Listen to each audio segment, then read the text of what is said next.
시청자 여러분께 문화 인사드립니다. 현월TV 윤목사입니다. 예, 금요일 현월이 함께 읽는 아더핑크 하나님의 주권 금요 독서의 시간입니다. 제가 이 방송을 올릴 수 있을지 이제 좀 의문이 좀 들었는데요. 원래는 이제 오늘 좀 실시간 방송을 하는 날입니다. 자, 금요일에 제가 녹화를 하는 게 아니고 목요일에 녹화를 하게 되어서, 그래서 이제 실시간 방송을 하고 나서 하나님의 주권 시간을 녹화를 하려고 그러게 했는데, 갑자기 좀 제 지인 중에 좀 일이 좀 생겨가지고 부독불 좀 낮에 좀 촬영을 하고, 그래 올려야 되겠다.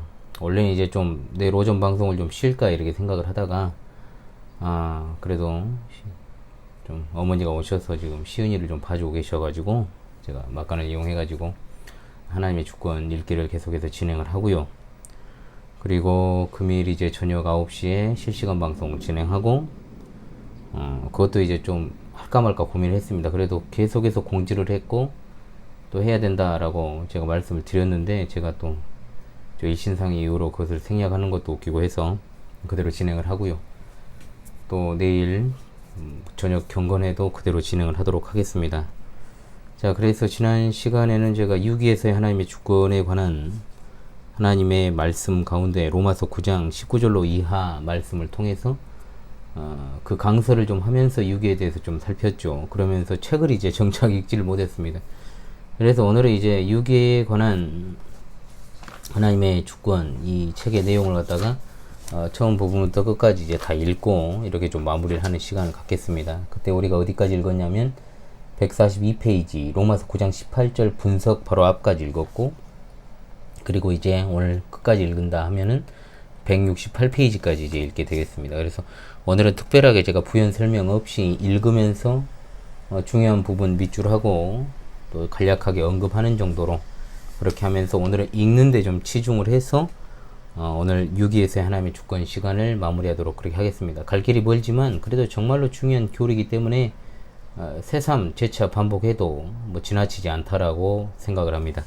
자, 142페이지 로마서 9장 18절 분석부터 함께 보겠습니다. 그러므로 하나님께서는 자비를 주시고자 하는 자에게 자비를 주시고 강팍하게 하시고자 하는 자를 강팍하게 하신다. 자, 9장 18절의 말씀이죠. 이 구절의 첫머리에 나온 그러므로는 앞 세 구절에서 언급한 내용으로부터 도출되는 전반적인 결론임을, 즉 하나님이 야곱을 사랑하고 에서를 미워하시면 불의가 아니라고 말해준다. 그리고 특별히 이 단어는 하나님이 바로를 다루신 사건에서 예시된 원리를 적용한다. 이 단어는 모든 것을 창조주 하나님의 주권적 의지로 환원시킨다. 하나님은 어떤 사람은 사랑하시고 다른 사람은 미워하신다. 어떤 사람들에게는 자비를 베푸시고 다른 사람들은 강팍하게 만드신다. 이 모든 것은 오직 하나님 자신의 주권적 의지만을 참조할 뿐이다. 주권적 의지만을 참조할 뿐이다에 동그라미 해놓으십시오. 육적인 마음을 가진 사람들은 이 구절에 강팍해 한다. 자, 강팍해 한다는 말 우리가 평소에 잘 쓰지 않죠, 여러분. 이 말은 개혁 성경에 강팍해 한다라고 이렇게 번역을 했습니다. 보통은 완고하게 하다, 완악한 마음을 품다, 뭐 이런 완고하다라는 말로 우리가 좀 많이 사용하는 단어라고 볼 수 있겠습니다. 바로 여기에서 수많은 주석가들과 해설가들이 진리를 더럽혔다. 가장 흔한 견해는 바울은 단지 사법적으로 강팍해함을, 즉 하나님이 불쾌하게 여기는 이 사람들이 먼저 하나님의 진리를 거절하고 하나님을 버렸기 때문에 하나님이 버리셨음을 언급하고 있다는 것이다. 이 해석을 주장하는 사람들은 로마서 1장 19절로 26절, 특히 그들이 하나님을 알면서도 하나님께 하나님으로서의 영광을 드리지도 않고 하나님께 감사치도 않고 오히려 그 생각이 허망해지고 그 어리석은 마음이 어두워졌다는 성경 구절에 호소한다. 데살로니가후서 2장 10절로 12절 같은 구절에도 호소한다. 하지만 강팍해 한다는 이 단어는 이 구절들 어디에도 나오지 않는다는 사실에 주목해야 한다. 좀 더 나아가서 우리는 로마서 9장 18절은 사법적으로 강팍해함을 일체 언급하지 않는다고 본다. 바울은 이미 하나님의 진리를 등진 사람들을 언급하지 않고 별표 오히려 하나님의 주권, 즉 자비를 베풀고 싶은 자에게 자비를 베풀고 강팍해 하고 싶은 자를 강팍해 하는 것에서 나타나는 하나님의 주권을 다루고 있다. 여러분, 여기가 굉장히 중요하니까 굵은 활자체로 이미 돼 있죠. 이 부분을 갖다 묶어 놓으시고 별표를 해 놓으십시오. 그 다음에 또 별표입니다. 정확한 말은 하나님의 진리를 거절한 모든 자들이 아니라 하나님이 원하는 자를 강팍하게 하신다. 이게 핵심입니다. 굉장히 핵심이죠. 우리가 구원을 받는 것도 우리 자신에게 근거가 있지 않는 것처럼 유기된 자들도 자신들이 유기될 짓거리를 해서 유기된 게 아니라는 말입니다. 자, 이 말의 뜻을 여러분들이 잘 기억을 해야 됩니다. 하나님의 진리를 거절해서 그들을 버리시기로 한 것이 아니라 하나님께서 처음부터 버리시기로 작정한 자들이 있다는 게 유기교리입니다. 아시겠죠? 자, 이것은 계속해서 언급되니까 또 보겠습니다. 이 말은 바로를 언급한 직후에 나타나 그 의미를 명확하게 확립해준다. 인간적인 주석에 의해 진리를 덮으려고 최선을 다했을지라도 바로 사건은 매우 명백하다. 하나님이 죄인의 심령을 주권적으로 강팍하게 만든다는, 사법적으로 강팍해 한다는 관념과 상반되는 18절의 단어는 유일한 것이 아니다. 요한복음 12장 37절로 40절을 확인해보라. 그들은 예수께서 자기들 앞에서 이 모든 표적을 행하신 뒤에도 여전히 예수를 믿지 않았다. 이것은 이사야 선지자의 말씀, 즉 주여 우리의 전한 것을 누가 믿었으며 주의 팔이 누구에게 나타났습니까? 라는 말씀을 이루려 하신 것이었다. 또 이사야 선지자가 다른 곳에서 주께서 그들의 눈을 멀게 하셨고 그들의 마음을 무감각하게 하셨다. 그래서 그들은 눈이 있어도 보지 못하고 마음으로 깨닫지도 못하고 돌이켜 나에게 고침을 받지도 못하게 하였다고 말한 바로 그 이유 때문에 그들은 믿을 수가 없었다. 독자여, 하나님이 말씀 가운데 계시하신 것을 그대가 믿느냐 아니냐는 바로 그것이 문제이다. 이 교리를 이해하는 데 필요한 것은 장구한 모색, 심한 연구가 아니라 줄 어린아이 같은 심령이다. 자, 이거 굉장히 핵심적인 말이죠. 자, 그 다음 로마서 9장 19절 분석으로 가겠습니다. 그렇다면 너는 나에게 어째서 하나님이 아직도 우리를 책망하시는가? 하나님의 뜻에 저항하는 자가 누구냐고 말할 것이다. 오늘날 이런 식으로 이해를 제기하지 않는가? 모든 것이 하나님의 저항할 수 없는 의지에 좌우되기 때문에 하나님은 자신의 이 의지에 따라 모든 것을 주권적으로 행하실 수 있기 때문에 하나님이 자비를 베풀고 싶은 자에게 자비를 베풀고 자비를 베풀지 않고 처벌하기로 선택한 자에게는 그렇게 하실 수 있기 때문에 하나님이 모든 사람에게 자비를 베풀어 순종적으로 만들어 흠이 없도록 하시지 않으시는 이유는 무엇인가라는 점에 바울의 핵심이 있다. 그는 사람들이 하나님의 의지에 저항할 수도 있다고 말하지도 않는다. 나아가서 하나님은 친절하게 대하고 싶은 자에게 친절을 베풀고 모질게 대하고 싶은 자에게 모질게 대하신다고 할 때 당신은 내 말 뜻을 잘못 파악하셨군요 라고 말하면서 논점을 회피하지도 않는다. 오히려 바울은 먼저 당신에게 그럴 권리가 없다. 다음에는 당신에게는 그럴 이유가 없다는 것이 당신의 핵심이다 라고 지적한다. 이런 이유는 전혀 받아들일 여지가 없다. 이것은 하나님께 말대꾸하는 것이기 때문이다. 그것은 하나님이 하신 것에 대해 불평하는 것이며 반대 주장하는 것이다. 사도 바울이 이 일을 제기하는 자의 입에 집어넣는 19절의 말씀은 너무나 명백하고 적절하여 오해의 여지가 없다. 왜 하나님은 책망하시는가? 자, 독자여, 이 말은 무슨 뜻인가? 우리의 대답을 검토하기 전에 먼저 독자 자신의 답변을 내놓아봐라. 하나님이 원하시는 대로 자비를 베풀기도 하고 강팍하게 하기도 하신다는 말이 사실이라면 인간의 책임성은 어찌 되는 걸까? 라는 것이 바울이 제기한 질문의 핵심일까? 이런 경우에 사람은 인형과 다를 바 없고 꼭두각시죠. 진상이 이렇다면 하나님이 자신의 무기력한 피조물을 책망하시는 것은 불의한 일일 것이다. 그렇다면 너는 나에게 말할 것이다 해서 그렇다면이라는 단어에 주목하라. 바울이 앞에서 말하던 것에서 반대자가 도출한 잘못된 추론 혹은 결론을 진술하고 있다. 독자여, 바울은 자신이 서술한 교리가 바로 이런 반대에 직면하게 될 것을 쉽게 이해했다. 알고 있었다는 거죠.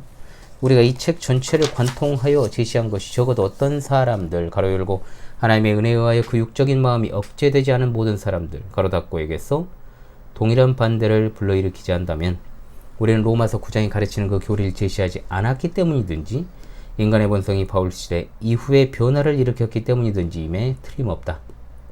이제 19절이 가리키는 것을 생각해보자. 바울은 동일한 반대를 약간 다른 형태로 반복한다. 그렇게 해서 바울 자신의 의도에 오해가 생기지 않도록 한다. 즉 하나님의 뜻에 저항하는 자가 누구냐라고 직접적인 논의 주제는 하나님의 뜻, 즉 주권적 방식에 관한 것임이 명백하다. 따라서 우리가 17절과 18절에서 언급한 것을 확증해 준다. 이때 본문은 사법적으로 강팍해 함, 가로 열고, 즉 먼저 진리를 거부하였기 때문에 강팍하게 함, 가로 닫고가 아니라 주권적으로 강팍해 함, 즉 타락하였고 죄악된 피조물을 강팍해 하신 것은 줄, 오직 하나님의 주권적 의지에 내재하고 있는 이유 때문임을 염두에 두고 있다고 주장하였다. 그러므로 문제는 하나님의 뜻에 저항하는 자가 누구냐이다. 그렇다면 사도 바울은 이러한 반대 주장에 대해 무엇이라고 대답하는가? 로마서 9장 20절로 분석하는 거죠. 이제 오 사람아, 내가 누구길래 하나님께 말대꾸하는가? 만들어진 것이 만든 분에게 당신은 나를 왜 이렇게 만들었습니까? 라고 말하겠는가? 바울은 이 반대가 무의미하고 부적절하다고 말하지 않았다. 대신에 반대 의견을 제시하는 자의 그 불경건함을 꾸짖는다. 단지 사람, 즉 피조물에 불과한 존재라고 꾸짖고 그런 존재가 하나님께 말대꾸하는 것은 주제넘은 짓이라고 책망하였다. 더욱이 그는 만들어진 것에 불과하며 따라서 조물주에게 대드는 것은 미친 짓이며 신성모독이라고 한다. 다음 절로 넘어가기 전에 이 절의 결어인 당신은 나를 왜 이렇게 만들었습니까?는 논의 중인 그 정확한 주제를 명확하게 판단하도록 도와준다고 지적하지 않을 수 없다. 인접 문맥에 비추어 볼 때 이렇게라는 말에는 어떤 의미가 담겨 있는가? 에서의 경우에서처럼 당신은 왜 나를 미움의 대상으로 만들었습니까? 라는 뜻이 아니고 무엇인가? 바로의 경우에서처럼 당신 왜 나를 강팍하도록 만들었습니까? 라는 뜻이 아니고 무엇인가? 이 구절을 관통하고 있는 바울의 목표는 한편으로는 하나님이 사랑하는 자들, 존귀와 자비를 베푸는 그릇들을, 또 다른 한편으로는 하나님이 미워하시고 강팍해 하시는 자들, 즉 수치와 진노를 위한 그릇들을 주권적으로 다루신다는 사실을 명심하는 것이 정말 중요하다 그랬습니다. 제가 과거에 시무했던 교회에서도 한 자매가 그러더라고요. 하나님이 누구는 선택하시고 누구는 버리기로 한 것이 왜 그것은 좀 불합리한 것 아니냐라는 식으로 저한테 묻더라고요. 물론 불합리하다라는 말은 쓰진 않았습니다. 왜 그런데 그러면은 진짜 버림받기 위해서 태어난 당신인가? 그러잖아요, 여러분. 우리가 흔히 하는 노래가 당신은 사랑받기 위해 태어난 사람이잖아요. 그럼 유기교리에 대해서는 그것 아닙니까? 당신은 버림받기 위해 태어난 사람 아닙니까? 왜 그러냐고 제가 물었을 때 제가 로마서 9장 20절을 들이댔더니 거기서 함구무언하더군요. 말을 못하더라고요. 예, 그래도 그 자매는 경건한 편에 속하죠. 그래도 하나님의 말씀이 이렇게 나와 있으니 본인이 인정하는 그런 눈빛이어서 참 다행이다라는 생각이 들었습니다. 자, 로마서 9장 21절로 23절 분석입니다. 한 진흙 덩어리를 둘로 나누어 존귀하게 사용할 그릇과 천하게 사용할 그릇을 만들 권한이 토기장에게 없는가? 하나님이 자신의 진노를 보이고 자신의 권능을 알려야겠다고 결정하셨지만 멸망받도록 예비된 진노의 그릇들을 커다란 인내로 참으신들 어떻습니까? 하나님이 자비를 베풀 그릇들, 즉 영광을 받도록 미리 준비된 그릇들에게 자기 영광의 풍성함을 알리기로 하신들 어떻습니까? 여기에서 바울은 19절에서 제기된 이의에 대해 충분하고 최종적인 답변을 제시한다. 첫째, 한 진흙 덩어리를 만들 권한이 토기장에게 없느냐고 질문한다. 여기서 권한이라고 번역된 단어와 단지 힘을 가리킬 수 있는 22절의 권능으로 번역된 단어는 그리스어에서는 서로 다른 단어임에 유의해야 한다. 그러나 21절에서 언급된 권한은 창조주의 권리 혹은 절대주권적 대권을 가리킴에 틀림없다. 바로 이 단어를 요한복음 1장 12절 하지만 그를 영접하는 사람들에게는 즉 그의 이름을 믿는 자들에게는 하나님의 자녀가 되는 권세를 주셨다에서 사용된 동일한 이 단어가 하나님의 자녀가 되는 권리 혹은 특권을 의미한다는 점에서 자 창문을 열어놔가지고 오토바이 지나가는 소리가 납니다. 이 사실이 명확하게 드러난다. 영어 개정역본에서는 요한복음 1장 12절과 로마서 9장 21절 양쪽에서 권리라는 단어를 사용한다. 21절 한 진흙 덩어리를 둘로 나누어 존귀하게 사용할 그릇과 천하게 사용할 그릇을 만들 권한이 토기장에게 없는가에서 토기장이는 하나님을 가리킨다는 사실은 바로 앞 구절에 내가 누구길래 하나님께 말대꾸하는가라는 바로의 질문과 그 뒤의 인물에 관해 언급하면서 만들어진 것이 그 만든 분에게 말하겠는가? 라고 말한 것에서부터 명확하게 나타난다. 인간 토기장이가 다른 그릇보다 천하게 사용할 목적으로 어떤 그릇을 만들기는 하지만 그 그릇들도 나름대로 유용한 용도에 충당할 의도가 있다고 주장함으로써 위 진술을 무력화시키는 자들도 있다. 언제나 하나님 말씀을 삐딱하게 보는 것들이 있죠. 그러나 바울은 여기에서 한 진흙 덩어리를, 근데 그게 핵심이 아니라는 겁니다. 한 진흙 덩어리를 둘로 나누어 존귀하게 사용할 그릇과 조금은 덜 존귀하게 사용할 그릇을 만들 권한이 토기장에게 없느냐고 하지 않고 천하게 사용할 그릇이라고 언급한다. 당연히 유기된 자들의 멸망이 줄 하나님의 영광을 드높일 것이라는 점, 바로 그 다음 구절이 가르치는 내용에서 하나님의 지혜는 충분히 확증될 것이다. 다음 구절로 넘어가기 전에 이 구절과 바로 앞 두 구절의 가르침을 요약해보자. 19절에서 어째서 하나님이 아직도 우리를 책망하시는가? 하나님의 뜻에 저항하는 자가 누구냐고 두 개의 질문을 제기한다. 그리고 이 질문에 대해서 삼중적인 답변을 한다. 첫째, 20절에서 즉 오 사람아 내가 누구길래 하나님께 말대꾸하는 것 많은가? 만들어진 것이 그 만든 분에게 당신은 나를 왜 이렇게 만들었습니까? 라고 말하겠는가? 라고 말함으로써 바울은 피조물에게는 창조주의 방식을 판단할 권한이 없음을 지적한다. 바울은 하나님의 뜻의 올바름에 관해서는 의문을 제기하면 안 된다고 못 박는다. 하나님이 어떤 일을 하시든지 옳음에 틀림없다. 그렇죠. 둘째, 사도 바울은 21절에서 자신의 피조물들을 자신이 보기에 적합한 대로 처분하는 것은 동그라미 창조주의 권리라고 선언한다. 주의를 집중해야 할 부분은 권한으로 번역된다는 다음 구절에서 권능으로 번역된 것과는 다른 단어라는 점이다. 앞단어는 엑수시아이고 뒷단어는 두나톤이다. 한 진흙덩어리를 만들 권한이 토기장에게 없는가에서 정당하게 행사된 하나님의 권한, 즉 하나님이 자신의 권리를 자신의 정의와 일관되는 방식으로 발휘함을 가리키는 것임에 틀림없다. 하나님이 전능하다고 단순히 주장해봐야 19절에서 제기된 질문에 대한 답변이 되지 않을 것이기 때문이다. 셋째, 22절, 23절에서 바울은 하나님이 자신의 피조물을 서로 다르게 처리한 이유를 제시한다. 한편으로는 자신의 진노를 보여주기 위한 것이고 다른 한편으로는 자신의 영광을 풍성함을 알리기 위한 것이다. 한 진흙 덩어리를 둘로 나누어 존귀하게 사용할 그릇과 천하게 사용할 그릇을 만들 권한이 토기장에게 없는가라는 진술에서 하나님은 창조주이시기 때문에 이렇게 할 권한이 있다고 분명히 표현한다. 하나님은 이 권한을 행사하시는가? 그렇다. 13절과 17절 바로 이 목적을 위해서 내가 너를 이렇게 세웠다 해서 명확하게 보여준다. 22절 하나님이 자신의 진노를 보이고 자신의 권능을 알려야겠다고 결정하셨지만 멸망받도록 예비된 진노의 그릇들을 커다란 인내로 참으신들 어떻습니까? 해서 바울은 하나님이 이처럼 행하신 다른 피조물을 다르게 처분하여 어떤 그릇은 존귀케 하고 다른 것은 미천하게 하신 두 번째 이유를 언급한다. 이 22절에서 바울이 진노의 그릇을 먼저 언급한 다음에 23절에서 자비의 그릇을 언급하였음에 주목하라. 왜 이렇게 하였는가? 여기에 대한 답이 정말 중요하다. 우리는 진노의 그릇은 19절에서 반대자가 염두에 준 주제이기 때문이라고 답한다. 어떤 그릇을 천하게 사용하도록 만드는 두 가지 이유를 제시한다. 첫째는 하나님의 진노를 보여주기 위해서, 둘째는 하나님의 권능을 알리기 위해서다. 자, 둘 다 하나님의 진노, 하나님의 권능, 동그라미. 이 두 이유는 바로 사건에서도 예시된 것이다. 자, 이거 바로 사건이죠. 제가 잘못 읽었습니다. 바로 사건에서도 예시된 것입니다. 이 구절에서 멸망받도록 예비된 진노의 그릇이라는 부분은 분리해서 고찰해야 한다. 이 부분에 대한 일반적인 설명은 진노의 그릇들은 스스로를 즉 자신들의 사악함에 의하여 멸망에 합당하도록 만든다는 것이다. 저들은 이미 자신들의 부패성에 의하여 그렇게 되는 것이기 때문에 하나님이 그들을 그렇게 만드실 필요가 없으며 따라서 이것이 그 길귀의 실제 의미임에 틀림없다는 주장도 있다. 자, 만일 멸망은 처벌을 가리킨다고 이해하면 저 불택자들은 스스로를 그렇게 만든다는 말은 완벽하게 옳은 말이다. 모든 사람이 자신의 행위에 따라 심판받을 것이기 때문이다. 불택자들이 주체적으로 자신을 멸망에 합당하도록 만든다는 말에 우리는 기꺼이 동의한다. 그러나 이 중요한 겁니다. 판단 내려야 하는 핵심은 별표 바울이 여기에서 언급하고 있는 것이 이것인가이다. 자, 이 문맥상 그 말이 아니라는 겁니다. 그러니까 방금 이 말이 틀렸다는 게 아니고 문맥상 바울이 하고자 하는 말이 여기서 바로 그거냐는 거죠. 우리는 그렇지 않다라고 주저없이 대답한다. 11절로 13절을 되새겨봐라. 에서는 스스로 하나님이 미워하실 만한 존재가 되었는가? 아니면 에서가 태어나기도 전부터 이런 존재였던가? 자, 여러분 분명히 답이 나오죠. 후자 아닙니까? 출애굽기 4장 21절을 봐라. 바로가 자신을 멸망받아 마땅한 존재로 만들었는가? 아니면 역병 이집트를 덮치기도 전에 이게 굉장히 중요하죠. 하나님이 그의 마음을 강팍하게 만들었는가? 자, 여러분 이겁니다. 쉽게 말하면 야곱과 에서의 어떤 행위나 그리고 도덕적 옳고 그름의 그런 어떤 기준으로 갖다가 에서가 어떻습니까? 하나님이 미워하실 만한 짓거리를 했다라고 이야기하는 것이 맞느냐는 거죠. 그럼 야곱은 어떻습니까? 여러분 객관적으로 한번 성경을 자세히 읽어보십시오. 에서하고 야곱 중에 어떤 놈이 더 나쁜 놈인지 우리가 정말 현대적인 어떤 도덕적인 관점을 봤을 때도 야곱이 훨씬 쓰레기입니다.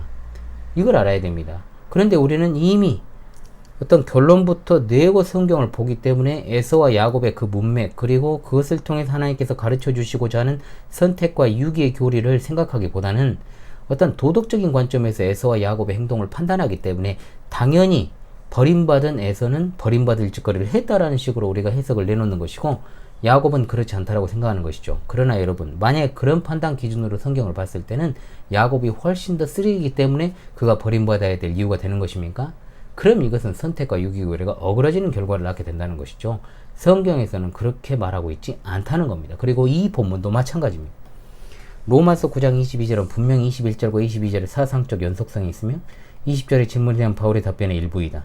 그러므로 주인공을 철저히 드러내자면 진노의 그릇들을 멸망에 합당하게 만든 것은 하나님 자신임에 틀림없다. 굉장히 중요하죠. 주인공부터 시작해서 하나님 자신임에 틀림없다까지. 하나님이 어떻게 이렇게 하실까라고 질문한다면 하나님 자신의 영광, 즉 하나님의 정의와 권능과 진노의 영광을 드높이기 위해서라고 답하지 않을 수 없다. 바울의 답변을 종합하면 예정하심과 유기하심 이 모두에서 하나님이 가지신 위대한 목표는 인간 창조하심에서 가장 높이 드러나는 것, 즉 하나님 자신의 영광이다. 동그라미. 자, 23절. 하나님이 자비를 베풀 그릇들, 즉 영광을 받도록 미리 준비된 그릇들에게 자기 영광의 풍성함을 알리기로 하신들 어떻습니까? 해서 주목해야 될 유일한 핵심은 자비의 그릇은 영광을 받도록 미리 준비된 것을 가리킨다는 점이다. 많은 사람들이 그 앞 구절은 진노의 그릇은 멸망을 위해 미리 준비된 것이 아니라고 주장하였다. 이들은 이렇게 주장한 뒤에 결론 짓기를 하나님이 그들을 영원전부터 멸망받도록 정하셨다고 하기보다는 불택자들 스스로가 적당한 때 그렇게 되었다는 뜻으로 이해한다고 하였다. 인간의 자유의지를 주장하는 자들이니까 그렇죠. 그러나 결코 이러한 결론이 나오지 않는다. 우리는 21절로 돌아가서 등장인물에 대한 묘사에 주목해야 된다. 진흙은 무생물체로서 부패하고 썩은 것이다. 그러므로 타락한 인성을 묘사하기에 적합한 물질이다. 거기에서 바울이 고찰하고 있는 것은 인성을 그 타락을 고려하여 하나님이 주권적으로 처리하시는 것이었기 때문에 진노의 그릇은 멸망을 위하여 미리 준비되었다고 언급하지 않는다. 타락한 뒤에서야 진흙이 여기에서 상징하고 있는 그런 존재가 되었다는 것이 그 명백하고 충분한 이유이다. 위에서 언급한 잘못된 결론을 논박하기 위해 필요한 것은 진노의 그릇에 관한 언급은 그들이 가로 열고 자신의 사악함에 의하여 자신을 그렇게 만들었다는 의미에서 가로 닫고 멸망받기에 합당하다는 것이 아니라 멸망에 이르도록 미리 준비되었다는 것이다. 전체의 문맥을 고려하면 이 후자는 멸망에 이르도록 창조주가 주권적으로 정하였다는 의미임에 틀림없다. 이 구절에 관한 칼빈의 신랄한 말을 인용해보자. 칼빈의 말입니다. 멸망을 위해 준비된 즉 멸망에 이르도록 포기되고 정해진 그릇들이 있다. 이것들은 진노의 그릇이기도 하다. 하나님의 복수와 불쾌함의 표본들이 되도록 한다는 이 목적을 위하여 만들어지고 빚어진 그릇들이다. 비록 두 번째 절에서 바울은 유기 된 자들은 멸망을 위하여 준비된 그릇들이라고 먼저 간단히 언급한 뒤에 하나님의 영광을 위하여 택자들을 준비하셨다고 명확하게 주장할지라도 그 두 존재의 준비는 하나님의 비밀한 지혜와 연관되어 있음이 분명하다. 그렇지 않았다면 바울은 유기된 자들은 자신을 포기하였다거나 멸망에 뛰어들었다고 말하였을 것이다. 그러나 바울은 여기에서 그들은 태어나기도 전에 그런 운명으로 예정되었음을 암시하고 있다. 자, 우리는 이 칼빈의 언급에 진정으로 동의합니다. 이게 성경의 가르침이기 때문이죠. 로마서 9장 22절은 진노의 그릇들은 스스로를 그렇게 만든 것이 아니라고 진술한다. 그들은 멸망받기에 적합하다고 말하지도 않는다. 오히려 그들은 동그라미 멸망받도록 예비된 존재들이라고 선언한다. 그리고 그 문맥은 여기선 별표입니다. 그들을 그렇게 만든 분은 객관적으로 하나님의 영원한 작정에 의하여 하나님이라고 명백하게 가르친다. 이게 별표 줄입니다. 비록 로마서 9장은 유기교리의 가장 충분한 진술을 담고 있기는 하지만 이 교리를 언급하는 구절이 더 있다. 그 중에서 한두 구절만 간략하게 살펴보자. 자, 로마서 11장 7절입니다. 그러면 무엇인가? 이스라엘은 그토록 열정적으로 추구한 것을 얻지 못하였지만 택자들은 얻었다. 나머지는 강팍해졌다. 판명하고 명쾌하게 한정된 두 어구가 날카로운 대조를 이루고 있다. 택자들과 나머지들, 그리고 전자는 얻었고 후자는 강팍해졌다 라고 되어 있죠. 분명한 대조를 이루고 있죠. 말씀에서 이 구절에 관해서 존 버년의 영원히 새겨둘 만한 언급을 인용해보자. 철로역정의 저자 존 버년을 말합니다. 참으로 엄숙한 말씀이다. 사람을 택자와 그 외의 나머지로, 선택받은 자와 내버려둔 자로, 품에 안긴 자와 거절받은 자로 가른다. 여기에서 나머지라는 말은 택함받지 못한 자들이라는 뜻으로 이해해야 한다. 한 부류를 다른 부류와 상반되도록 설정하고 있기 때문이다. 택함받은 자가 아니라면 유기된 자가 아니고 누구란 말인가? 분명하죠. 바울이 데살로니가 성도들에게 보낸 편지에서 하나님은 우리가 진노에 이르도록 정하지 않고 우리 주 예수 그리스도에 의한 구원을 얻도록 정하셨기 때문이다라고 선언하였다. 이제 불편부당한 심령을 가진 사람들에게 매우 명확하게 확증된 사실은 이 진술은 하나님이 어떤 사람이 진노에 이르도록 정하시지 않았다면 아주 무의미해진다는 점이다. 별표입니다. 하나님은 우리가 진노에 이르도록 정하시지 않았다는 이 말의 명확한 의미는 하나님이 진노에 이르도록 정해놓은 자들이 존재한다는 것이다. 그렇죠, 여러분. 선택이 있기 때문에 선택받지 못한 자들이 있는 것 아닙니까, 여러분? 그리스도인임을 자처하는 많은 사람들이 편견에 사로잡혀 있지만 않다면 이 사실을 명쾌하게 꿰뚫어 볼 수 있을 것이다. 성경의 진리를 어찌하여 인간의 이성의 눈으로 판단한단 말입니까? 자, 베드로전서 2장 8절입니다. 사람들을 방해하는 돌, 걸려 넘어지게 하는 바윗돌, 저들은 말씀에 불순종하는 자들이기 때문에 걸려 넘어진다. 그들은 그렇게 예정된 것이다. 자, 그렇게라는 표현은 말씀에 걸려 넘어지는 것, 그들의 불순종을 가리킨다. 그렇다면 여기에서 하나님이 불순종으로 예정하신 가로 열고 데살로니가전서 5장 9절과 동일한 그리스도 단어가 사용되었다. 가로 닫고 그 자들이 존재함을 명확하게 긍정하는 것이다. 우리의 본분은 그 일을 추론하는 것이 아니라 성경에 굴복하는 것이다. 우리가 맨 먼저 해야 할 일은 하나님께서 말씀하신 것을 이해하는 것이 아니라 믿는 것이다. 아멘. 베드로서 2장 12절입니다. 그러나 이 사람들을 이해하지 못하는 문제로 신성모독을 범한다. 이들은 잡혀서 죽으려고 태어난 짐승과 같고 본능에 좌우되는 피조물과 마찬가지로 멸망을 당할 것이다. 자, 여기에서 또다시 이 엄숙한 구절의 명백한 가르침을 외면하고자 온갖 노력을 기울인다. 잡혀 죽기 위하여 만들어진 것은 짐승이지 사람을 가리키지 않는다고 주장하기도 한다. 이따위 계변을 논박하기 위해 필요한 것은 여기에서 사람과 짐승에서 어떤 것이 비유점이냐는 질문뿐이다. 뭐뭇과 같고라는 말은 짐승과 같은 이 사람들이란 말이 아니고 무엇이겠는가? 무엇이 짐승과 같은 이 사람들은 동물들과 마찬가지로 잡혀 죽기 위해 만들어진 사람들이란 뜻이다. 결론 부여에서 동일한 정서를 마찬가지로 멸망을 당할 것이다 라는 말로 반복함으로써 이 사실을 확인해준다. 유다서 4절로 갑니다. 오래전에 정죄받은 기록이 있는 몇 사람이 몰래 너희 가운데 숨어 들어왔다. 그들은 불경한 자들로서 우리 하나님의 은혜를 세귑거리로 바꾸고 우리의 유일한 주권자이신 주 예수 그리스도를 부인하는 자들이다. 사람들은 이 구절을 다르게 번역하여 그 명확한 핵심을 회피하려고 시도해왔다. 영어 개정역 성경에는 그러나 개인적으로 몰래 들어온 사람들이 있다. 그들은 이렇게 정죄받도록 옛적에 미리 기록된 사람들이다로 되어 있다. 그러나 이 변경된 번역도 우리 감각에 매우 혐오스러운 그 점을 결코 제거해 주지 못한다. 이 사람들은 어디에서 옛적에 미리 기록된 것이냐는 질문이 나온다. 구약 성경에서는 분명히 아니다. 사악한 사람들이 기독교 공동체에 숨어 들어가는 것에 관해서는 구약 성경 어디에도 언급이 없기 때문이다. 그 기록된이라는 말이 프로그라포에 대한 최선의 번역이라면 하나님의 작정에 관한 책을 가리킬 수 있을 뿐이다. 어떤 대안을 선택할지라도 어떤 사람들은 정죄를 받도록 하나님에 의하여 옛적에 미리 지정된다는 사실을 회피할 수 없다. 땅에 거주하는 모든 사람들은 그 짐승, 괄호 적그리스도를 경배할 것이다. 태초부터 그들 모두의 이름은 죽임을 당한 어린 양의 생명책에 기록되지 못하였다. 그 이름이 생명책에 기록되어 있지 않은 사람들이 존재한다고 적극적으로 단언하는 진술이 바로 여기에 있다. 이 때문에 그들은 적그리스도에게 엎드려져라고 충성을 바칠 것이다. 유기의 사실을 매우 분명하게 암시하거나 명확하게 가르치는 구절을 10개 정도 제시하였다. 이 구절들은 사악한 자들은 저와 칸나를 위하여 지어졌다고, 하나님은 어떤 그릇들은 천하게 쓰시기 위하여 빚으셨으며 하나님의 영원한 작정에 의하여 객관적으로 그들을 멸망받아 마땅하게 만드셨다고, 그들은 짐승들과 마찬가지로 붙잡혀 죽임을 당한다고, 옛적에 이러한 정죄에 이르도록 정해졌다고 주장한다. 그러므로 우리는 이 성경 구절들을 맞잡고 괄호열고 이 주제에 관해 거의 20년에 걸친 세심하고 신실한 연구를 한 끝에 괄호덮고 서슴지 않고 단언하는 것은 하나님의 말씀은 줄, 예정과 유기 모두를 명백하게 가르친다는 사실이다. 칼빈의 말로 표현하면 별표하십시오. 영원한 선택이란 하나님이 어떤 사람들은 구원에 이르도록 그리고 다른 사람들은 파멸에 이르도록 동그라미 예정하신다는 뜻이다. 아멘. 지금까지는 유기교리를 성경에 기록된 대로 진술하였다. 이제는 이 교리의 남용을 방지하고 독자가 사실무근한 억측에 빠지지 않도록 하기 위해 중요한 사실 한두 가지를 더 언급하겠다. 자, 몇 가지 한번 우리가 하면서 정리를 해봅시다. 첫째, 유기교리는 하나님이 무죄한 피조물을 붙잡아다가 그들을 사악한 존재로 만든 뒤에 정죄하겠다는 작정을 품으신다는 의미가 아니다. 대적자들이 이런 식으로 또 막 말을 하거든요. 잘 알아야 됩니다. 우리가 성경은 하나님은 인류를 올바른 존재로 만드셨지만 사람들이 계략을 모색했다라고 분명히 말하죠. 전도서 7장 29절입니다. 여기서 별표입니다. 별표 줄입니다. 하나님은 파괴할 목적으로 죄악된 피조물을 창조하신 적이 없다. 피조물의 죄를 하나님께 책임지어서는 안 된다. 책임성과 범죄성은 인간의 몫이다. 여기까지. 유기에 관한 하나님의 작정은 아담의 혈통을 타락하고 죄악되며 부패하고 죄책을 가진 존재로 간주하였다. 하나님은 이 가운데서 일부 소수를 구원하여, 이게 중요하죠. 자신의 주권적 은혜를 기념하고자 하셨다. 그 나머지를 파괴하여 줄입니다. 자신의 정의로우심과 엄정하심을 보여주기로 결정하셨다. 하나님이 나머지 사람들을 파괴하기로 결정하심에 있어서 하나님이 그들에게 잘못 행하신 것은 전혀 없다. 그들은 자신들의 법률적 대표자인 아담 안에서 미리 타락하였다. 그러므로 그들은 죄악된 본성을 가지고 태어난다. 하나님은 그들을 죄 속에 남겨두신다. 그들은 결코 불평할 수 없다.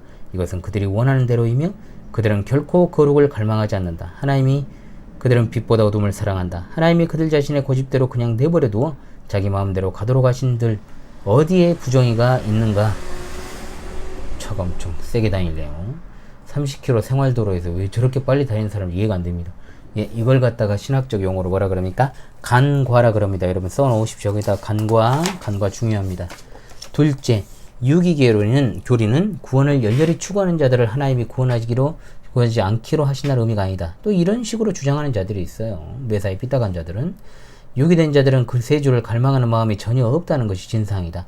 즉 그들은 그리스도를 갈망해야 마땅한 어떤 매력을 그리스도에게 찾지 못한다. 그들은 그리스도에게로 나오지 않으려고 한다. 자, 하나님께서 구원하지 않기로 하신 것도 맞지만 그들이 찾지도 않는다는 겁니다. 그리스도를. 하나님이 그들을 억지로 이끄셔야만 하는 이유는 무엇인가? 하나님은 자기에게로 오는 자들을 결코 내쫓지 않으신다라고 말씀하지 않았습니까? 그렇다면 하나님이 저들의 정당한 운명을 미리 결정하시는 것이 어째서 부정의한가? 저들은 오직 자신들의 불법 행위들 때문에 처벌받게 될 것이다. 하나님의 처사가 어째서 전제 군주적으로 잔인하다는 말인가? 하나님은 사악한 자들의 창조주이시지 그들이 가진 사악함의 창조주가 아님을 명심하라. 하나님은 그들의 존재를 지으신 분이지 그들에게 죄를 불어넣은 분이 아님을 명심하라. 하나님은 죄의 조성자가 아니라는 말을 하고 있는 겁니다. 자, 하나님은 마치 달리고 싶지 않은 말을 기수가 박차를 가하여 달리도록 만들듯이 사악한 자들을 억지로 죄 짓도록 만들지 않으신다. 하나님은 결과적으로 그냥 두어라, 간과죠. 그 무서운 말씀을 하실 뿐이다. 하나님은 졸표입니다. 단지 섭리적 억제의 고삐를 풀어주기만 하고 구속은혜의 영향력을 억제하기만 하시면 된다. 그러면 배교자는 자기 스스로 재빨리 너무나 확실히 불법을 저질러 망가질 뿐이다. 이처럼 유기작정은 인간의 타락한 본성의 성향에 개입하지도 않고 그만큼 변명의 여지도 일체 허용하지도 않는다. 제일 무서운 게 뭡니까 여러분? 무관심, 내버려 둠 아닙니까 여러분? 가장 무서운 것이죠 이게. 세 번째, 그래서 제가 항상 그럽니다. 성도들한테 진짜 잘못된 길을 걸어가고 있어도 진짜 부모가 그걸 내버려두는 부모는 없지 않습니까? 그러나 잘못된 길을 가고 있어도 그대로 아무런 이상 없이 그냥 그대로 그 길을 가고 있다면 얼마나 그게 무서운 것입니까? 그래서 우리가 항상 깨어서 기도하는 것이 중요하다라고 제가 늘 말씀드리죠. 셋째로 유기의 작정, 하나님의 선하심과 전혀 갈등을 일으키지 않는다. 비록 불택자들이 택자들과 동일한 방법으로 혹은 동일한 폭으로 하나님의 선하심을 받지는 않지만 불택자들이라고 해서 하나님의 선하심을 전적으로 맛보지 못하도록 배제되는 것은 아니다. 그들 또 하나님의 자녀들과 마찬가지로 섭리의 선한 것들, 일적 축복들을 누리며 일반 은혜라 그러죠. 여러분, 일반 은총이라고 보통 불리는 매우 높은 수준으로까지 누리기도 합니다. 하지만 그 선한 것들이 그들을 어떻게 개선해 주는가? 하나님의 일시적 선함이 그들을 회개하도록 만드는가? 아니다. 참으로 그들은 하나님의 선하심과 인내하심과 오래 참으심을 경멸할 뿐이고 회개하지 않는다는 거죠. 진노의 날을 위해서 그들의 마음의 강팍함과 회개치 않음을 따라 스스로 진노를 쌓아 올리고 있다. 그들은 무슨 근거로 다가올 영원한 시간 속에서 하나님의 자비로움을 받지 못한다고 투덜거릴 수 있단 말인가? 더욱이 타락한 천사들 전체를 그 배교의 지체가에 그냥 놔두는 것이 하나님의 자비하심과 친절하심과 전혀 충돌하지 않는다면 하물며 타락한 인류의 일부를 그냥 놔두어 그들 자신으로 인해 스스로 처벌받게 하는 것은 하나님의 완전하심과 충돌할 수 없다. 마지막으로 반드시 주의를 기울여야 할 사항은 다음과 같다. 우리 가운데 아무도 현재의 삶을 살아가는 동안에는 누가 배교자인지 확인할 수 없다. 어떤 사람이 아무리 사악할지라도 그를 그렇다고 판단해서는 안 된다. 가장 흉악한 자라도 은혜의 선택을 받은 자로서 어느 날 은혜의 성령에 의해 살아날 수 있다. 분명한 사실입니다. 여러분, 구원받은 강도가 대표적인 예죠. 그러니까 여러분, 우리가 생각해야 되는 거 이겁니다. 지금 누가 배교했냐 아니냐. 배교라는 것은 무엇입니까 여러분? 명백하게 하나님을 갖다가 반대하는 것 아닙니까? 그들은 회개를重視하지 않습니다. 그렇기 때문에 지금 여기에서 언급하고 있는 것은 무엇이냐? 아무리 도덕적으로 그리고 사법적으로 옳지 않은 행위를 하고 정말 정죄받아 마땅한 짓거리를 했던 그런 흉악 범죄자라고 할지라도 하나님께서 그를 선택하신 때가 이르러서 부르실 수 있다는 것을 말하는 것입니다, 여러분. 그렇기 때문에 명백한 배도자들이 더 돌이켜가지고 하나님께로 돌아온 일 없죠. 왜? 그들은 처음부터 가라지였기 때문에 그런 것입니다, 여러분. 이것은 뭐 알곡과 가라지에서 제가 충분히 설명을 했기 때문에 넘어가겠습니다. 왜냐하면 지금 우리가 언급할 그 내용은 아니니까요. 자, 복음을 모든 사람에게 전하라. 우리가 그렇게 했을 때 우리의 경계선은 분명하다. 주의를 기울이지 않으면 그 피가 머리 위에 떨어진다. 그럼에도 불구하고 구원받는 자들에게나 멸망받는 자들에게서나 우리는 하나님께 드리는 그리스도의 향기이다. 멸망받는 자들에게는 죽음에 이르게 하는 죽음의 냄새이고 구원받는 자들에게는 생명에 이르게 하는 생명의 냄새가 된다. 이제부터는 하나님이 어떤 그릇은 멸망을 위하여 예비해 두지 않았다는, 즉 어떤 자들은 멸망으로 예정하지 않았다는 것을 증명할 목적으로 인용되는 구절을 고찰해야 된다. 첫 번째로 에스겔 18장 31절에 오 이스라엘 족속아 너희가 왜 죽으려고 하느냐는 말을 살펴보자. 여기에 대해서는 아우구스트 스톰레이디의 말을 인용하는 것이 좋다. 아우구스트 스톰레이디는 여러분 잘 아시는 만세반석 열리니 이 노래 작사한 사람입니다. 아르미니우스 주의자들은 마치 이 구절이 전체 구절을 한방에 박살내버리는 쇠망치인 것처럼 여겨 아주 쓸데없이 빈번하게 이용하고 의지한다. 여기에서 언급되는 죽음은 영적인 죽음도 영원한 죽음도 아니다. 이제는 이 장의 전체 기조로 볼 때 매우 분명하다. 본문의 예언은 정치적 죽음, 즉 국가 번영과 평온과 안보가 끝장나는 것을 염두에 두고 있다. 본문의 질문은 엄밀하게 말해서 무엇 때문에 너희는 포로 상태와 추방과 국가적 파멸을 좋아하느냐이다. 우상 숭배를 끊으면 너희 백성들은 이러한 재앙을 벗어버리고 다시 한 번 더 존경받을 만한 나라를 세우게 될 것이다. 전반적인 황폐함으로 인한 참상이 너희가 단호하게 추구할 만큼 매력적인가? 너희가 어째서 죽으려느냐? 정치적 단위로서의 이스라엘 족속으로 죽고자 하는가? 그러므로 본문의 선지자는 32절에서 주권자 여호와가 선언한다. 나는 어떤 누구의 죽음도 즐거워하지 않는다. 그러므로 너희는 회개하고 살으라고 덧붙임으로써 그 본뜻을 논증하였다. 이것은 다음과 같은 취지이다. 첫째, 유대 국가의 포로는 결코 하나님을 기쁘게 하지 못한다. 둘째, 만일 유대인들이 우상 숭배에서 돌이키고 떠난다면 적대적인 외국에서 죽지 않고 고국으로 돌아가 평화롭게 살며 독립국가로서의 자유를 만끽한다. 자, 아우구스투스 탐 레이디가 이제 쓴 구절입니다. 정치적 죽음을 에스겔 18장 31절 32절에서 염두에 두고 있음에 틀림없다. 그 간단하고도 충분한 근거는 그들은 영적으로 이미 죽었다는 것에 있다. 마태복음 25장 41절 저주받은 자들아 나를 떠나라. 저 악한 자와 그의 천사들을 위하여 준비된 영원한 불 속으로 들어가라. 역시 예정을 반대하여 종종 인용된다. 사실 이 구절이 유기교리를 거부하기 위한 주요 우전 구절 가운데 하나이다. 우리는 이 구절의 강조점은 위하여가 아니라 악한 자에 있다고 본다.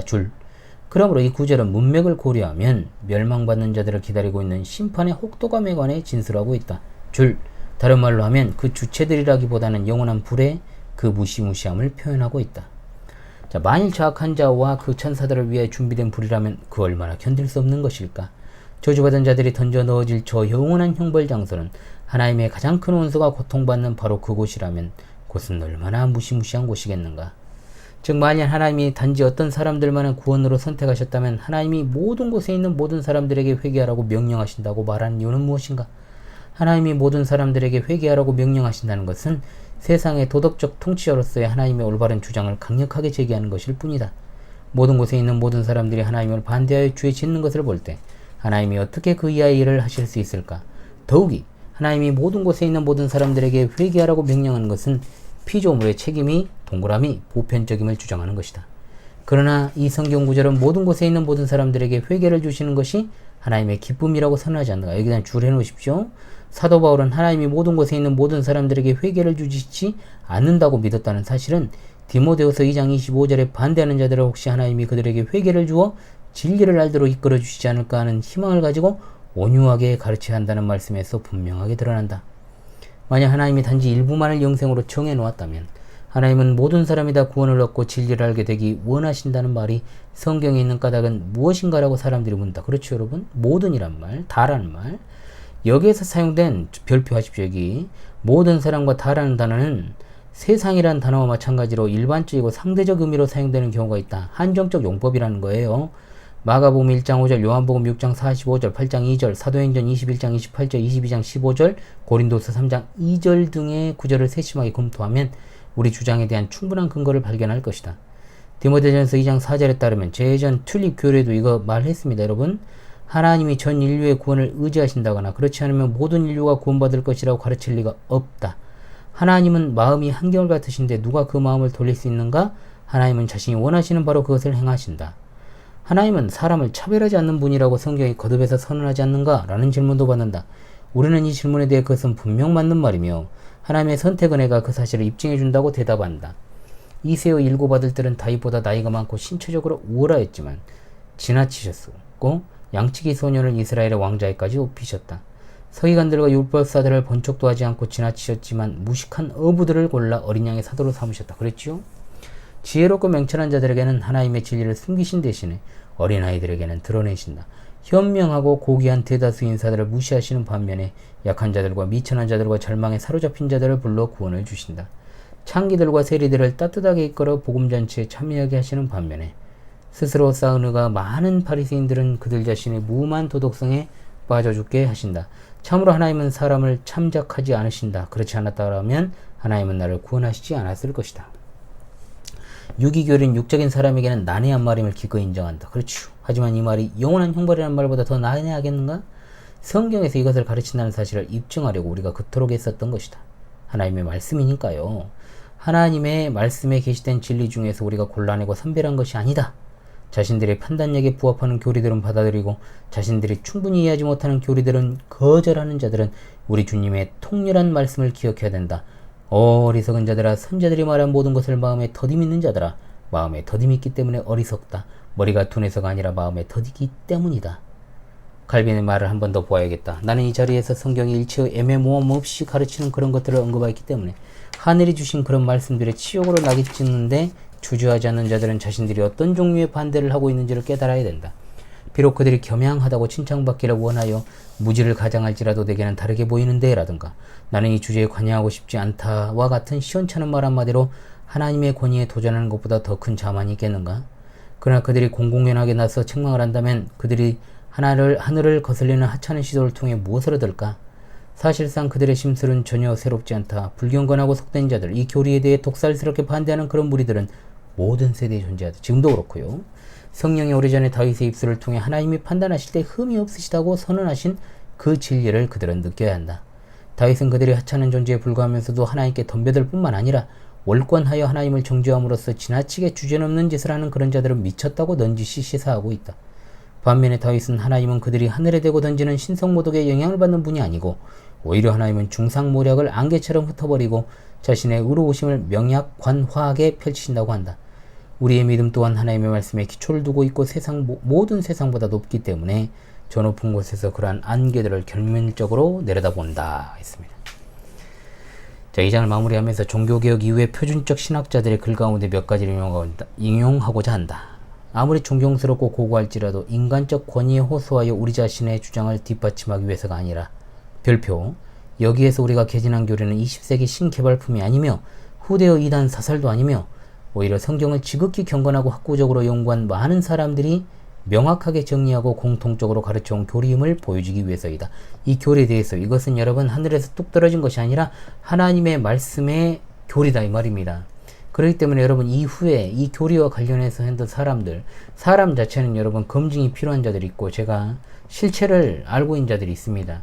분명 참된 종도 있고 거짓된 종도 있다라는 것이죠. 그러나 적어도 지금 인용하고 있는 이 문구 자체가 틀렸다는 것은 없습니다. 여러분 그것을 참고하시면서 보도록 하시고 나중에 제가 알곡과 가라지란 수업에서 제가 이제 역사상의 어떤 인물들의 어떤 실체에 대해서도 한번 까발려는 시간이 있을 것입니다. 그때를 여러분 기대해 주시고요. 일단은 유기교류에 창념하시기 바랍니다.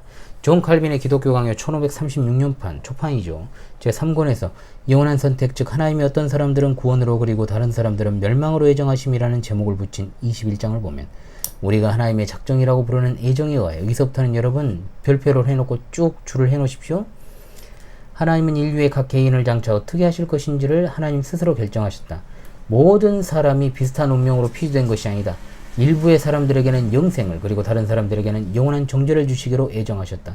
그러므로 모든 사람은 이 두 가지 목적 가운데 하나를 위해 창조되었으며 생명이든 죽음이든 어느 한쪽으로 애정되었다. 자, 이 부분은 여러분들 여기다가 메모를 좀 해놓으십시오. 그리고 계속 반복을 하시면 좋을 것 같습니다. 우리는 독자들에게 인용문을 잘 유념해두라고 요청한다. 핑크도 그렇게 말하고 있잖아요. 이 인용문을 잘 습도가면 본인이 이 장에서 개진한 것이 고등 칼빈주의, 하이퍼 칼빈주의가 아니라 자, 극단적 칼빈주의라고 불리는 이런 어떤 오해를 하는 자들이 있었다는 거죠. 순수하고 단순한 진정한 칼빈주의임을 알게 될 것이다. 우리가 이렇게 말할 목적은 저들이 칼빈의 저서를 잘 모르면서도 무식하게도 칼빈이 직접 가르친 것을 신학자들의 왕자인 그와 그에게 빚진 비천한 자 모두가 하나님의 말씀 그 자체에서 이 교리를 발견하였기 때문에 단지 반복 진술한 것을 극단적 칼빈주의라고 정죄하고 있음을 보여주기 위한 것이다. 그냥 뭔 말이냐면 성경에 나오는 교리를 그대로 말했을 뿐인데 그것이 뭔가 새롭게 만들어진 교리인 것처럼 주장하지 말라는 겁니다. 마틴 루터는 노예 의지론에서 모든 것들은 하나님의 정하심에서 생겨나고 의존한다. 누가 생명의 말씀을 받아들일지, 누가 그것을 믿지 않을지, 누가 죄로부터 구원받을지, 누가 죄 가운데 빠져 마음이 강팍해질지, 누가 의롭게 될지, 누가 정죄받을지는 하나님의 정하심에 의해서 애정되었다. 이것은 자유의지 교리를 그 뿌리째 뽑아버리는 진리이다. 즉 하나님이 어떤 사람들은 영원히 사랑하고 다른 사람들은 영원히 미워하신다는 것은 변할 수 없으며 돌이킬 수 없는 것이다 라고 썼다.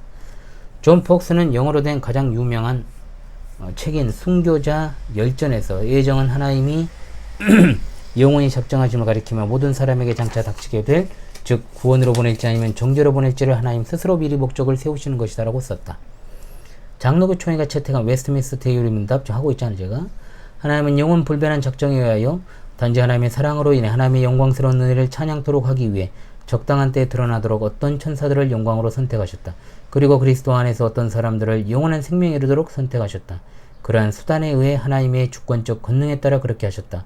그리고 하나님 자신의 불변적인 지혜로운 가로 열고 이것에 의해 하나님은 자신이 기뻐하심에 따라 은총을 주시기도 하고 거두시기도 하는 의지는 그 나머지 사람들을 간과하시어 수치와 진노에 이르도록 예정하셨다. 이것들은 그들의 죄 때문에 가해지는 것으로서 하나님의 정의로우심의 영광을 찬양하도록 하기 위한 것이다 라고 선언한다. 존 버년의 저자 존 버년은 철로역정의 저자 존 버년은 유기에 관해 두툼한 말을 실수했습니다. 여기에서 간략하게 다음과 같이 발췌하였다. 유기는 그 인물이 줄하십시오. 여기는 세상에 등장하기도 전에 즉 선이든 악이든 행하기도 전에 존재한다. 이것은 로마서 9장 11절이 확증해준다. 한 어머니의 태중에 쌍둥이가 있다. 이 쌍둥이는 선이나 악을 행하기도 전이었을 뿐만 아니라 그렇게 할 능력이 있기도 전에 각자의 운명이 주어졌다. 아직 태어나지도 않았는데 말이다. 그들 가운데 한 사람은 영원한 생명의 축복으로, 다른 사람은 그렇지 않은 쪽으로 운명 지어졌다. 한 사람은 택함받았고 다른 사람은 유기되었다. 한 사람은 선택받았고 다른 사람은 거절되었다. 또한 존 버녀는 지옥에서 온 탄식에서 계속해서 하나님의 말씀을 거절하고 등한히 여기는 자들은 정죄받도록 정해진 그런 자들이 대부분이다라는 말도 하였다. 조나단 에드워즈는 로마서 9장 22절 논하면서 자신의 진노를 보여주고 자신의 능력을 알리기를 원하신 하나님이 멸망을 위해 비해둔 진노의 그릇들을 오래 참으신들 어쩌겠는가. 하나님의 장엄하심이 그 무시무시한 노염 가운데 얼마나 무서운 몹으로 나타나는지 우리가 알기에 이것이 사악한 자들을 정죄하시는 목적이다. 만세반석과 주옥같은 찬송시를 여러 편 지은 아우구스티스 톰 레이디, 아까 언급했죠 여러분. 하나님은 아담의 탈옥한 후손 가운데 일부를 그 죄 중에 그냥 내버려두고 그들이 그리스도와 그 은택들에 참여하지 못하도록 배제하기로 영원전부터 작정하셨다고 하였다. 일단 우리는 성경과 한 목소리로 어떤 특정한 사람들을 생명으로 예정하여 하나님의 은혜의 영광됨을 찬양토록 하였고, 다른 특정한 사람들은 하나님의 정의의 영광됨을 위하여 사망으로 예정하셨음과 그런 자들은 자신들의 죄 때문에 그 형벌의 죽음을 겪게 될 것이라고 주장한다고도 썼다. 하나님이 그토록 많은 사람들에게 축복을 주시기 위해 들어쓰신 18세기 거장 조지 휘필드, 여기 나온 인물들은 제가 한번 검증하는 시간 갖겠습니다. 여러분, 의심할 나위 없이 애정 및 유기교례는 함께 서든지 함께 쓰러지든지 하는 것임에 틀림없다. 하나님은 예수 그리스도를 통하여 오직 일부 사람들에게만 구원에 이르게 하는 은혜를 주실 생각이며, 그 나머지 인간들은 아담이 타락한 이후에 계속해서 죄 가운데 머물도록 정당하게 그냥 내버려 두어 결국 그 삭신 영원한 죽음을 맞이하도록 하신다는 유기교리를 나는 믿고 있노라고 솔직하게 인정한다고 했다. 멸망을 위해 예비한 이 구절에 대해 두 개의 해석을 인정한 하지는 아마도 가장 유명하고 가장 폭넓게 익힌 로마서 주석의 저자이다. 그는 다른 해석은 하나님을 가리키고 예비한에 대한 그리스어 단어는 분사로서 멸망을 위하여 하나님이 준비해둔 것이라는 뜻을 갖는다고 보았다. 그리고 대부분의 어거스틴 주의자들 뿐만 아니라 많은 루터 주의자들도 이 해석을 채택한다고 했다. 만약 필요하다면 위클리프, 후스, 리들리, 훅, 크레머, 어슈, 존 트랩, 토마스 구딘, 토마스 멘튼, 존 오웬, 위슈, 존 길, 그리고 수많은 사람들의 글에서 기꺼이 인용하겠다. 지나간 시대의 지극히 고명한 성도들, 하나님이 매우 널리 사용하신 사람들, 그들 가운데 많은 사람들은 건전한 교리를 더 이상 견디려고 하지 않는 근자에 들어서 매우 격렬히 미움받고 있는 이 교리를 옹호하고 가르쳤다는 사실을 확인하겠다는 단순한 목적으로 인용하였다. 이 교리를 미워하는 자들은 크게 잘난 척하지만 뽐내듯이 내놓는 정통성과 크게 떠벌리는 경건성에도 불구하고 지나간 시대의 하나님과 신실하고 대담무쌍한 종들의 실발끈을 풀 자격도 없는 그런 자들이다. 아무것도 아닌 것들이다 이 말이죠. 하나님의 지혜와 지식의 풍성함이 어찌 그리 깊으신지. 로마서 11장 33절 36절입니다. 하나님의 판단은 어찌 그리 헤아릴 수 없으며 하나님의 길은 어찌 그리 찾아낼 수 없는지. 누가 주의 마음을 알아내었는가? 누가 주의 좋은 자가 되었는가? 누가 먼저 하나님께 드려 하나님이 되도록 되갚도록 만들겠는가? 만물은 하나님으로부터 나와서 하나님을 통하고 하나님에게로 돌아간다. 그 하나님께 영광이 영원토록 있을지어다. 아멘. 하나님의 주권에 관한 가장 확실한 성경의 말씀, 로마서 11장 33절 36절이죠. 여러분, 하나님의 영광을 찬송하기 위한 그분의 목적을 생각하면서 여러분, 현대인들이 난해하게 여기고 또 성경을 갖다가 삐딱하게 보는 자들이 정말로 난해하게 여기는 유기에서의 하나님의 주권, 여러분 잘 이해를 하셨습니까? 여러 번 반복해야 여러분 진짜 여러분의 입술로도 말할 수 있고 전할 수 있겠죠. 여러분, 자, 오늘 시간도 여러분 수고하셨습니다. 오늘은 책만 읽었는데도 상당히 많은 시간이 경과를 했습니다. 다음 시간 제6장 실행에서의 하나님의 주권 읽기로 다시 금요 독서의 시간으로 찾아오도록 하겠습니다. 오늘 녹화를 못할 뻔했는데 그래도 해야 되겠다 생각하고 제가 목요일 낮에 이렇게 녹화를 합니다. 하나님의 은혜 가운데 여러분 오늘 경건에도 꼭 오늘이 아니죠 이제 이제 하루 지났지만은 그래도 금요일 시간 잘 보내시고요. 금요 경건회 때 꼭 뵙도록 하겠습니다. 주님의 은혜 가운데 여러분 한 주 잘 마무리하십시오. 수고하셨습니다. 감사합니다.